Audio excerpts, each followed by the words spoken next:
Jadi, bila diberi amanah pada manusia, manusia sanggup. Tapi akhirnya apa berlaku?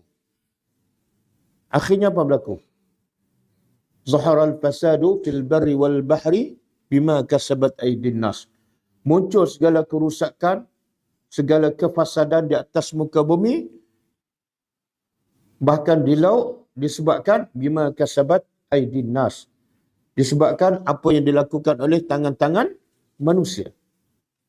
Maknanya yang melakukan kezaliman, yang melakukan kerusakan ialah tangan-tangan manusia. Apa punca? Apa punca?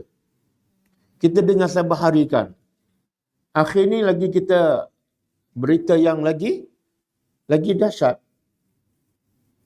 Satu pegawai yang tinggi terlibat dengan rasuah. Dulu yang kecil-kecil, lepas tu yang besar sikit, yang ni nombor satu. Kan? Semua tu adalah kerosakan. Apa sebab? Kenapa semua berlaku ni?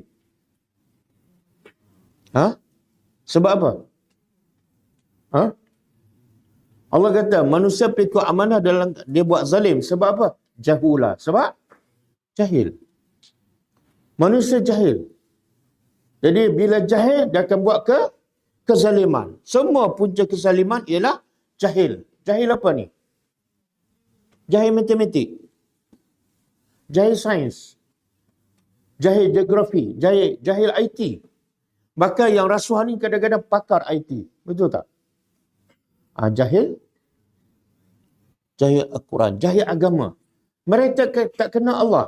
Semua yang berebut rasuah ni nak duit juta-juta, dia tak kenal nilai surga. Kalau dia tahu nilai surga, dia tak ingin langsung apa yang ada kat dunia.